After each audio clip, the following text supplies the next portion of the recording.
Grace and peace, family. I hope everybody is doing well and is blessed this morning. I am. But we're going to jump right into this. So I woke up this morning and I got my hand popped by my spirit team and sent right into the principal's office. I had to jump into meditation with Dad. And he got at me a bit. And I'm going to tell y'all why. So I'm going to entitle this video, Healer's Trauma, right? And there's a reason. So first, let me give you the explanation as to what healer's trauma is. Healer's trauma is when you are prioritizing the healing of another, but at the detriment of yourself. Meaning that process of assisting them with their healing is actually triggering traumas within you. That is a no-no. That is a no-no. It causes a whole lot of backlash after the fact. It comes from you giving way too much access of yourself to someone else.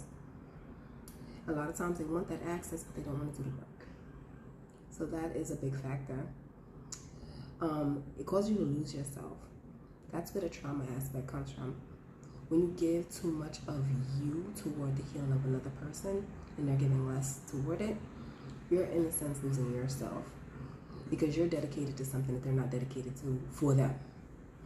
Lastly, it kind of taints your energy because when you allow somebody access to you, and they're not really doing the work, the energy that you're pouring into them is being missed.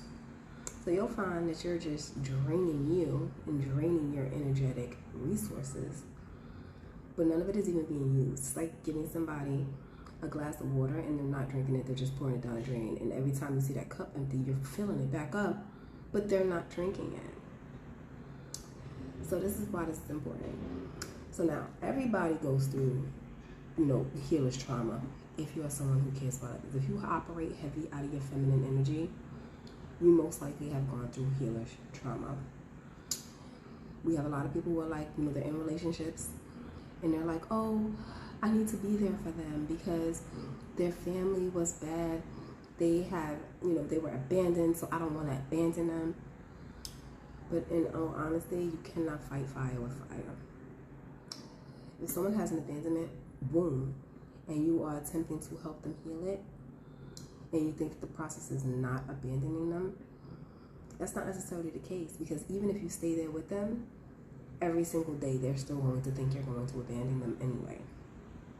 So they're just counting down the days until the thing happens. Meanwhile, you're staying there every single day to show them that it's not. So no healing is actually happening. It's actually just causing you more trauma because now you're staying there with someone who thinks you're going to leave. And every second of every day you're proving that you won't. And it does harm to yourself because when you finally decide, I can't keep doing this, you still think I'm going to leave, and you leave. Now you're traumatized because they make you feel like you abandoned them. Hence, cycle repeating itself. Most of us need to understand, especially if you're a healer, that when you're healing somebody else internally, that is a hands-off process. Healing of every kind is a hands-off process. If somebody has a cut or a burn, you dress it up, you put some hydrogen peroxide on it, you clean it up, you add some ointment, you put a bandage on it. What do? You leave it. You let it heal itself. That's the same process when it comes to emotional healing. You can only add so much, but most of the work has to be done by the other person. Now, I already can hear there's a masculine who's like, I'm not healing nobody, but I'm tapping into your energy, and you seem to like single mothers. Because as soon as they say something like, well, my baby daddy didn't do X, Y, and Z, you popping that shirt open, all the buttons off, slapping that ass on your chest, and you're showing up on movie night with a box of Capri Suns and fruit snacks for the babies. How we choose to heal others looks very different. But it is still healing, and that's you operating out of your feminine energy. That's how you love. You want to love that way. The reason why I got my hand popped is because I was triggering myself by trying to aid in the healing of another. Where I'm walking into this with, hey, listen, I got the keys to your healing. Jingle, jingle. If the other person doesn't want to take the keys and use them to heal with them, it doesn't matter if I have them.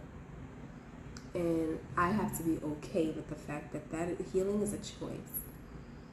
You can't make someone heal. You can't make them heal faster. You can't make them heal better. All you can do is show them the tools and give them access to it so that they can understand that it is possible and they can do the work for themselves. Anything more is fueling the fire. And the reason why I say that is this. If you look at healing as a glass heart, that's a puzzle. Now your heart it's a glass puzzle. And you see that person is dealing with rejection wounds or abandonment wounds. And you take that piece from your puzzle, put it in a box, you tie it with a bow, and you give it to them as a gift. And they accept the gift. You know what's in the box. And they refuse to open the box and apply that piece so that they can begin their healing. So that now, once they're better, they can give it back to you. And instead, they decide to leave that box, never open it, never look at it. That person now still has their wound that they never healed. But because they accepted your piece, now you're missing it too. If someone has a rejection wound and you're trying to help them heal their rejection wound and they're making you feel rejected, that's off balance. If you have an abandonment wound and the other person is trying to help you not feel abandoned, but you're making them feel abandoned, that's off balance. And same goes for worthiness.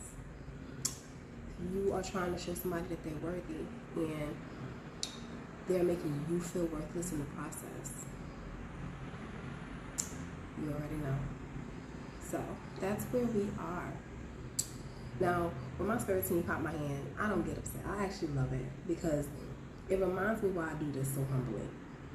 Because I genuinely love helping others heal. Them popping me more or less tells me that, hey, listen, always remember where you came from. And it is true.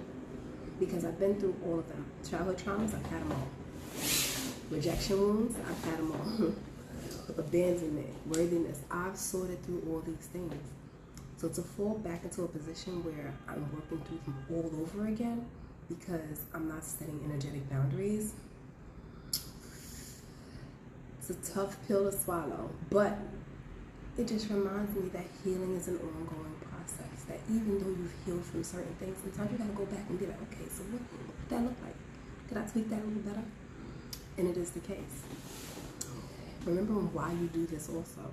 Because a lot of times when you are walking in your purpose and your purpose is to be a healer, you've probably been doing it your whole life.